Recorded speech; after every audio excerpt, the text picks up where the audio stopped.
আজকে আমরা Shakespearean sonnet নিয়ে একটু কথা বলবো। শেক্সপিয়ারের সনেট নাম্বার 18। শেক্সপিয়ারের যে 154টা সনেট রয়েছে তার মধ্যে সনেট 18 নিয়েই প্রথমে আলোচনা শুরু করছি। তার একটা অন্যতম কারণ হলো যে সামনেই যে স্কুল সার্ভিস কমিশনের পরীক্ষা হতে চলেছে, সেই স্কুল সার্ভিস কমিশন পরীক্ষায় ইংরেজির সিলেবাসে সনেট 18টা ইনক্লুডেড। এবার সনেট 18 একটি বহু পঠিত কবিতা। আমার আগে বহু মানুষ পড়েছেন, বহু দিগ্গজ পণ্ডিত এই কবিতা নিয়ে আলোচনা করেছেন। আমি আমার মতো করে আজকে আমার এই আলোচনাটা শুরু করছি। তো আমি যেভাবে আলোচনা করি, প্রত্যেকটি কবিতার যে প্রত্যেকটা লাইন ধরে ধরে যেভাবে আমি আলোচনা করি, সেভাবেই আমি আজকের এই কবিতা নিয়ে আলোচনা করব। তবে তার আগে প্রাথমিকভাবে দু একটি কথা বলে নেওয়াটা খুব প্রয়োজন।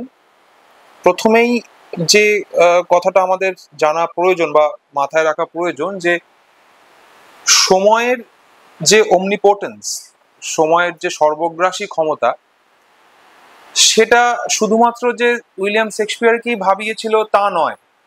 শেক্সপিয়ার ছাড়াও বিভিন্ন সময়ে বিভিন্ন কবি সাহিত্যিকরা যখন তাদের সাহিত্য রচনা করেছেন, তারা সময়কে ছাপিয়ে যেতে চেয়েছেন, যে সময়ের যে সর্বগ্রাসী ক্ষমতা তাকে কি করে ছাপিয়ে যাওয়া যায়। শেক্সপিয়ারের 154টা যে সনেট, তার মধ্যে 126টা সনেটই এই টাইম থিমকে নিয়ে লেখা, মানে সময়কে কিভাবে হারানো যায়, সময়কে পরাজিত করে কিভাবে অমরত্বের খোঁজ করা যায়, সেই ইঙ্গিত কিন্তু শেক্সপিয়ারিয়ান সনেটের প্রথম 126টি সনেটের মধ্যে রয়েছে। এই যে সনেটটা আমরা পড়তে চলেছি, সনেট নাম্বার 18, সেটাও অফকোর্স তার কোনো সেটা ব্যতিক্রম নয়, সেটাও একই ভাবনা থেকে কবিতাটি লেখা। এছাড়াও আরেকটি বিষয় যেটা সনেট পড়তে গিয়ে, শেক্সপিয়ারিয়ান সনেট পড়তে গিয়ে, বিশেষ করে এই কবিতাটি পড়তে গিয়ে মাথায় রাখতে হয়, তা হলো যে the immortality and the Vitality of art. যে যদি অমরত্বের খোঁজ সত্যিই পাওয়ার থাকে, যদি সত্যিই অমরত্বকে খুঁজে পাওয়া যায়, সেটা সম্ভবত পাওয়া যেতে পারে শিল্পের মাধ্যমে বা বিভিন্ন আর্ট ফর্মের মাধ্যমে। শেক্সপিয়ার তার কবিতায় এই কথাটি উদাত্ত কণ্ঠে এখানে উল্লেখ করেছেন। যখনই আমরা ইমর্টালিটি অফ আর্ট বা আমাদের বাঁচিয়ে রাখতে, সমাজকে বাঁচিয়ে রাখতে শিল্প মাধ্যমের প্রয়োজনীয়তা ঠিক কতখানি সেটা কথা বলি, তখনই সে বিখ্যাত গল্পটি দ্য লাস্ট লিফ গল্পটির কথা মনে পড়ে যায়, যেখানে একটি পেইন্টিং একটি মুমূর্ষ রোগীর প্রাণ বাঁচিয়ে দিয়েছিল। সেটা অবশ্য অন্য প্রসঙ্গ, কখনো সুযোগ পেলে এই লাস্ট লিফ নামক যে শর্ট স্টোরি, সেটা নিয়ে আলোচনা করব। তবে আপাতত আমরা কবিতার আলোচনা শুরু করি। Sonnet 18। Shall I compare thee to a summer's day? কবিতার শুরুতেই প্রথম লাইনটা হচ্ছে এইটা, Shall I compare thee to a summer's day? Shakespeare একটা রেটরিক্যাল প্রশ্ন করে বা রেটরিক্যাল কোয়েশ্চেনের মাধ্যমে এই কবিতাটি শুরু করছেন। উত্তরটা তিনি জানেন, খুব স্পষ্টভাবেই জানেন যে এই প্রশ্নের উত্তর কি। তা সত্ত্বেও তিনি ইচ্ছা করে তার যেটা বক্তব্য সেটাকে এস্টাবলিশ করার জন্যই, এবং যে বিষয়টিকে তিনি নস্যাৎ করতে চাইছেন সেই বিষয়টিকে নস্যাৎ করবার জন্যই তিনি শুরুতে এরকম একটা প্রশ্ন করলেন, Shall I compare thee to a summer's day? অর্থাৎ আমি কি তোমাকে গ্রীষ্মের দিনের সঙ্গে তুলনা করতে পারি? এই তুমি কে, এটা নিয়ে স্কলারদের মধ্যে একটা দীর্ঘ সময়ের গবেষণা চলেছে, এবং মনে করা হয় মিস্টার WH নামে এক ব্যক্তি, শেক্সপিয়ারের যিনি বন্ধু, তাকে উদ্দেশ্য করে এই কবিতাগুলো লেখা হচ্ছে। এবং এই কবিতায় যে দি অর্থাৎ তুমি বা তোমার যে ইঙ্গিত, এই তুমি আসলে মিস্টার WH। তো তিনি শুরুতে বলছেন, Shall I compare thee to a summer's day? আমি কি তোমাকে গ্রীষ্মের দিনের সঙ্গে তুলনা করতে পারি? এই প্রশ্নটা করে তার ঠিক পরের মুহূর্তেই শেক্সপিয়ার নিজেই উত্তরটা দিচ্ছেন, যেটা শুরুতেই আমি বললাম যে তিনি উত্তরটা জানেন, কিন্তু ইচ্ছা করে এই রেটরিক্যাল কোয়েশ্চেনটা তিনি করছেন, কারণ ঠিক এর পরে উত্তরটা তিনি নিজেই দেবেন। তিনি বলছেন, দাও art more lovely and temperate. অর্থাৎ কবিতার দ্বিতীয় লাইনে তিনি বলছেন, দাও art more lovely and temperate.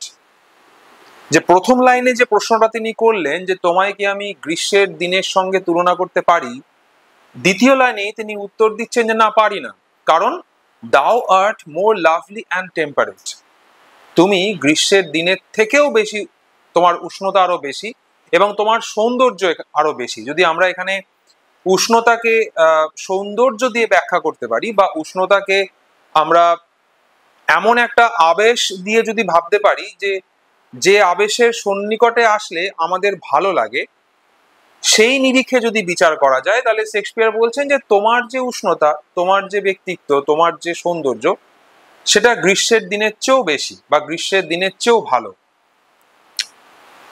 Rough winds do shake the darling birds of মে।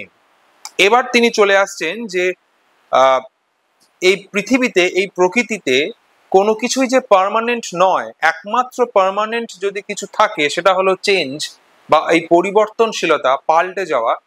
এই যে পরিবর্তনশীলতাই আমাদের ভবিষ্যৎ, পরিবর্তনশীলতাই যে আমাদের ভবিতব্য, এই বিষয়টাকে এবার তিনি এস্টাবলিশ করছেন। তিনি বলছেন যে rough winds do shake the darling birds of মে।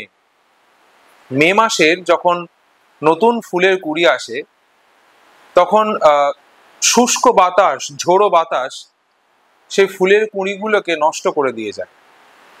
অর্থাৎ একটা সুন্দরের সম্ভাবনা, যে সম্ভাবনাকে বাঁচতে দিলে বা টিকতে দিলে হয়তো সেটা সুন্দর হয়ে আত্মপ্রকাশ করত, সেই সুন্দরের সম্ভাবনা নষ্ট হয়ে যায়, কারণ প্রকৃতিতে সেই সুন্দরকে নষ্ট করার জন্য আরো বৃহত্তর শক্তি বিদ্যমান।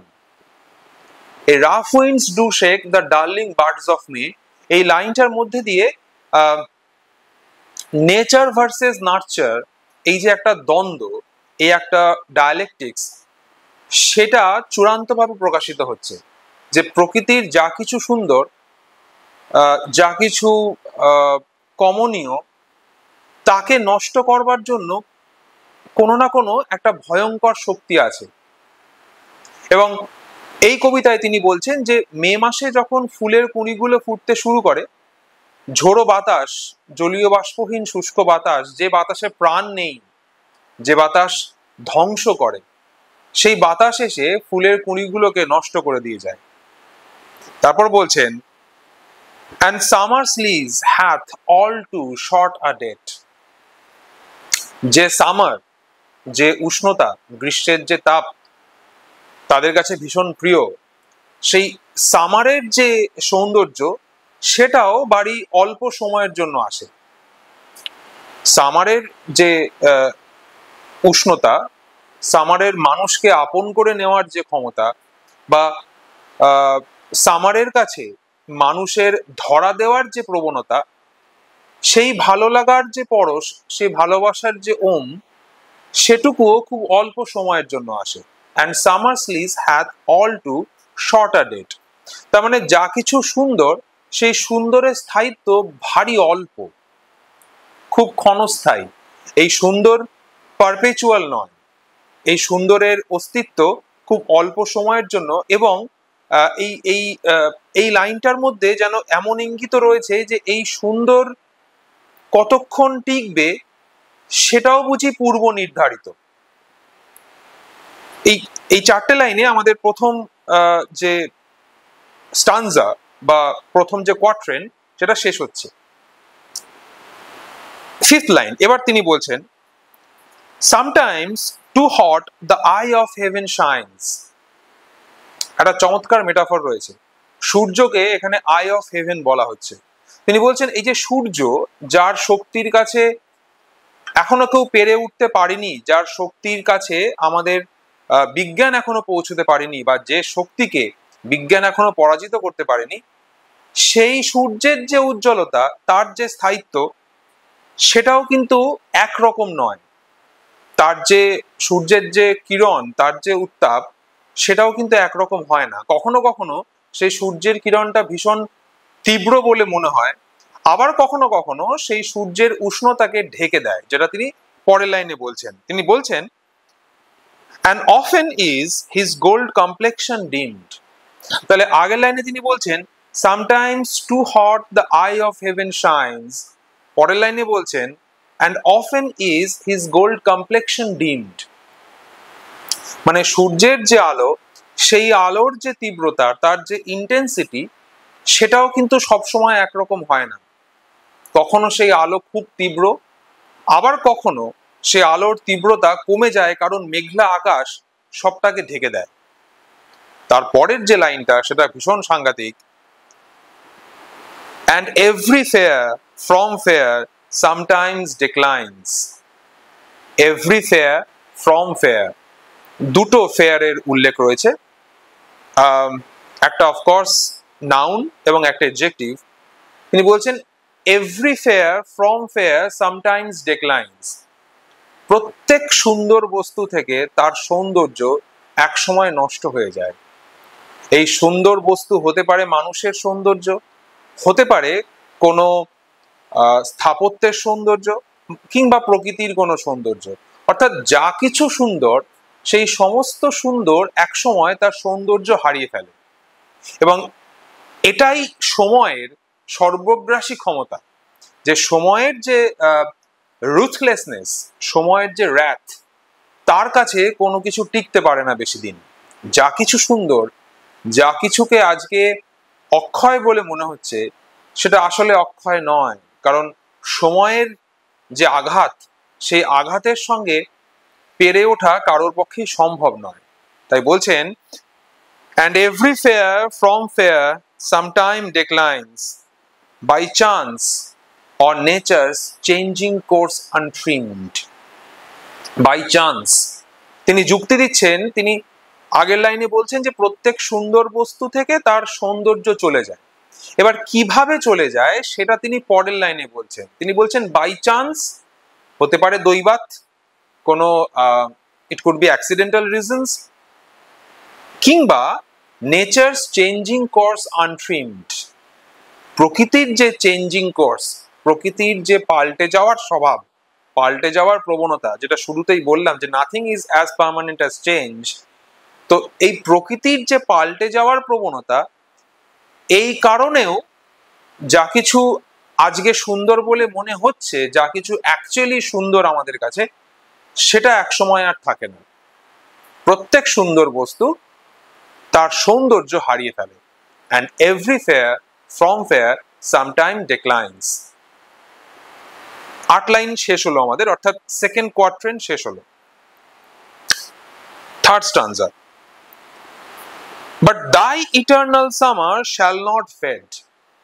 শুরুর 8 লাইনে তিনি সময়ের কথা বললেন, সময়ের যে omnipotence তার কথা বললেন, সময়ের সঙ্গে আমরা যে যুঝে উঠতে পারি না সেই কথা বললেন, কোন সৌন্দর্যই যে পার্মানেন্ট নয় সে কথাও উল্লেখ করেছেন, এবং এটাও স্পষ্ট বললেন যে যে কোনো সুন্দর বস্তু তার সৌন্দর্য হারাবেই, এটাই ভবিতব্য। এবার যখন তিনি থার্ড স্টানজার শুরুতে এই কথা বলছেন যে but thy eternal summer shall not fade, তখন আমরা একটু আশ্চর্য হয়ে যাই যে এটা কেন হচ্ছে। তিনি কেন বলছেন, যে বন্ধুর কথা তিনি বলছেন, যাকে দিয়ে তিনি কবিতা শুরু করেছেন, তিনি হঠাৎ কেন বলছেন যে thy eternal summer shall not fade।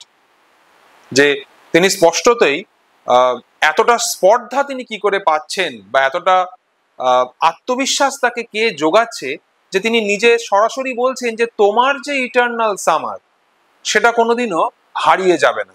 thy eternal summer shall not fade, অর্থাৎ তোমার যে গ্রীষ্মকালীন সৌন্দর্য, তোমার যে উষ্ণতার ওম, তোমার কাছে আসার যে ভালো লাগা বা যে ভালোবাসার আবেশ তোমাকে ঘিরে রয়েছে, সেটা কোনোদিন ফুরোবে না।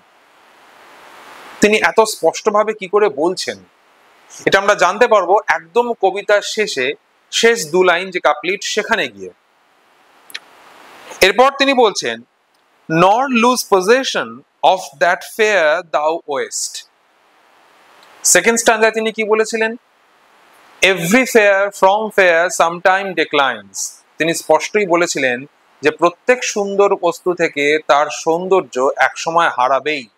কিন্তু এখন তিনি বলছেন, এই থার্ড স্টানজার সেকেন্ড লাইনে তিনি বলছেন যে তোমার যে সৌন্দর্য সেটা কোনোদিনও হারাবে না।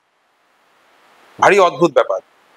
তিনি বলছেন যে তার বন্ধুর যে সৌন্দর্য, যাকে উদ্দেশ্য করে তিনি বলছেন, তার সৌন্দর্য নাকি কখনোই হারাবে না। তারপর তিনি বলছেন, nor shall death brag the wondrous in his shade। আরো সাংঘাতিক কথা বলছেন, এমনকি মৃত্যুর যে করাল গ্রাস, মৃত্যুর যে ছায়া, সেই মৃত্যুও তোমাকে কখনো নিজের অন্ধকার ছায়ার মধ্যে ঘিরতে পারবে না।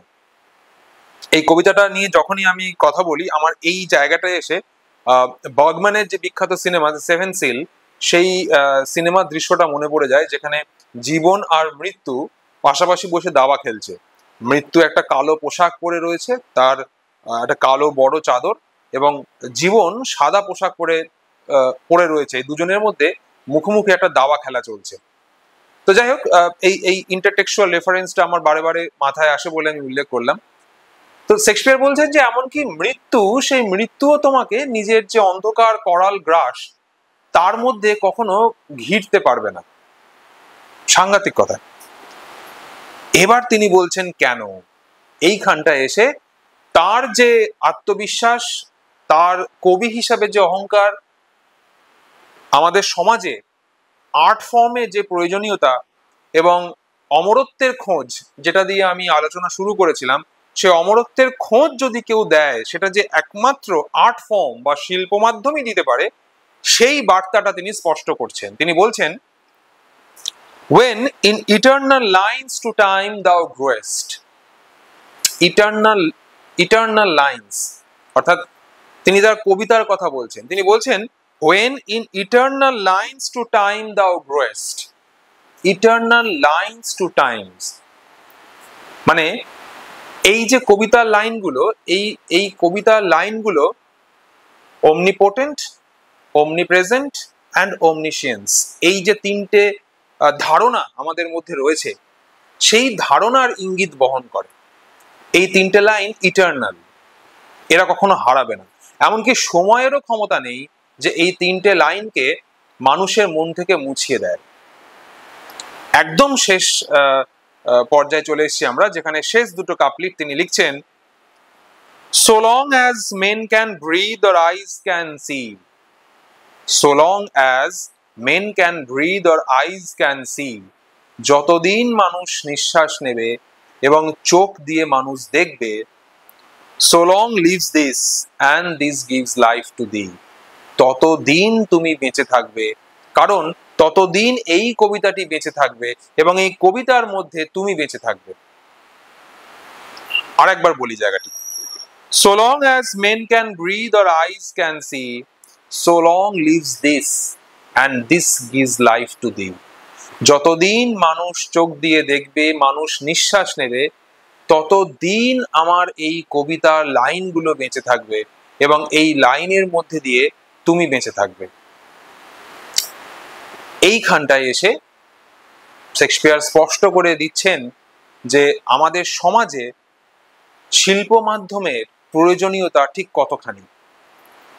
তিনি নিজে যেমন তার বন্ধুকে, আমরা সবাই যেটা বলি যে সনেট নাম্বার 18 এর মধ্যে দিয়ে William Shakespeare is trying to establish the immortality of his friend, কিন্তু তিনি যেটা করছেন, he is immortalising himself as well. মানে তার বন্ধুকে শ্রেষ্ঠত্ব দিতে গিয়ে, তার বন্ধুর অমরত্ব প্রতিষ্ঠা করতে গিয়ে তিনি নিজেকেও যেন অমরত্ব দিয়ে যাচ্ছেন তার এই কবিতার মধ্যে দিয়ে। তিনি বিশ্বাস করেন, তিনি জানেন যে যতদিন মানুষ নিঃশ্বাস নেবে এবং চোখ দিয়ে দেখবে, অর্থাৎ এই মানব সভ্যতা যতদিন আছে, ততদিন এই কবিতা বেঁচে থাকবে এবং এই কবিতার মধ্যে দিয়ে বেঁচে থাকবে তার এই বন্ধু। এবং এটা আজকে কোনো সন্দেহ নেই যে এই কবিতাটি, যেটা 1609 সাল নাগাদ প্রকাশ পাচ্ছে, কারণ আমরা যদি শেক্সপিয়ারের ক্রোনোলজিটা ভাবি, সময়কালটা ভাবি, যে 1564 থেকে 1616, মানে শেক্সপিয়ারের জন্ম হচ্ছে 1564 এবং তার মৃত্যু হচ্ছে 1616, আজ থেকে কতগুলো বছর আগের কথা। এবং এই কবিতাটি প্রকাশ পাচ্ছে 1609 সালে। এখনো আমরা এই 2025-এর মাঝখানে এসে দাঁড়িয়েও এই কবিতাটি পড়ছি এবং একই রকম রেলেভেন্স দিয়ে কবিতাটিকে পড়ছি। এমন নয় যে সময়ের সঙ্গে সঙ্গে শেক্সপিয়ারিয়ান সাহিত্য বা শেক্সপিয়ারিয়ান কবিতার রেলেভেন্স ফুরিয়ে গেছে, এটা কখনোই নয়। তো এখনো এই কবিতাটি এতটা প্রাসঙ্গিক এবং যতদিন পৃথিবীতে সাহিত্য রয়েছে, ইংরেজি সাহিত্য রয়েছে, আমরা জানি যে এই কবিতাটিকে পাঠ করা হবে। তাই তিনি শেষে উদাত্ত কণ্ঠে লিখতে পারেন, একমাত্র হয়তো উইলিয়াম শেক্সপিয়ারই এই লেখাটা লিখতে পারেন, so long as men can breathe or eyes can see, so long lives this and this gives life to thee. এই পৃথিবীতে যতদিন মানুষ রয়েছে ততদিন আমার কবিতা রয়েছে এবং ততদিন তুমি আছো এই পৃথিবীতে তোমার অমরত্ব নিয়ে। কবিতাটি এখানেই শেষ। সনেট 14 লাইনের কবিতা, আমরা জানি সনেটের কলেবর নিয়ে নতুন করে বলার কিছু নেই। শুরুর যে কথাগুলো সেটা আরেকবার একটু ঝালিয়ে নিয়ে আজকের আলোচনাটা শেষ করি, খুব বেশি দীর্ঘায়িত করব না। যে অমরত্বের খোঁজ তিনি করছেন, যে সময়কে পরাজিত করার ভাবনা তিনি নিচ্ছেন, তিনি শেষমেশ সেই সময়কে পরাজিত করলেন। কিভাবে করলেন? তার সাহিত্যের মধ্যে দিয়ে করলেন। তিনি জানেন, তিনি বিশ্বাস করেন সাহিত্য একমাত্র পারে এই পৃথিবীতে চিরকালীনতার যে আশ্বাস, চিরকালীনতার যে বীজ, সেটা বপন করে যেতে। এখানেই আমাদের আজকের আলোচনা শেষ হচ্ছে। খুব সংক্ষিপ্ত আলোচনা হলো আজকে, খুব বেশি দীর্ঘায়িত করলাম না। এবং যারা এসএসসি পরীক্ষা দেবেন তাদের উদ্দেশ্যে আমার একটি বক্তব্য, এটা কোনো সাজেশন ঠিক নয় বা আপনারা জানেন না এমন নয়, সবটাই আপনারা জানেন, কিন্তু আমার দিক থেকে একবার বলার যে প্রত্যেকটি কবিতার, শুধু কবিতা কেন, প্রত্যেকটি টেক্সটের প্রতিটা লাইন ধরে যতটা সম্ভব খুঁটিয়ে পড়বেন। কারণ স্কুল সার্ভিস কমিশনে বিভিন্ন কবিতার বা বিভিন্ন নাটকের প্রত্যেকটি লাইন বা ফ্রেজ তুলে তুলে প্রশ্ন আসে। ফলে এক্ষেত্রে একমাত্র খুঁটিয়ে পড়ারটাই একমাত্র হাতিয়ার, এর কোনো বিকল্প নেই। ফলে প্রত্যেকটি টেক্সট খুব ভালো করে পড়বেন এবং আপনাদের সকলের পরীক্ষা খুব ভালো হোক এই কামনা করব। আমার এই আলোচনা আমি এখানেই শেষ করছি।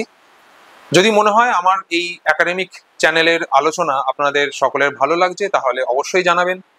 আপনাদের কোনো সাজেশন থাকলে জানাবেন, আপনাদের মতামত আমাকে অবশ্যই জানাবেন মেসেজ করে বা টেক্সট করে। এবং যদি কোনো রিকোয়ারমেন্ট থাকে, যদি মনে হয় কোনো টেক্সট নিয়ে আলোচনা করলে আপনাদের সুবিধা হয়, সেটাও আমাকে জানাতে ভুলবেন না। ভালো থাকবেন সকলে। আজকের আলোচনা এখানেই শেষ করছি। খুব তাড়াতাড়ি ফিরবো নতুন কোনো কন্টেন্ট নিয়ে। Thank you.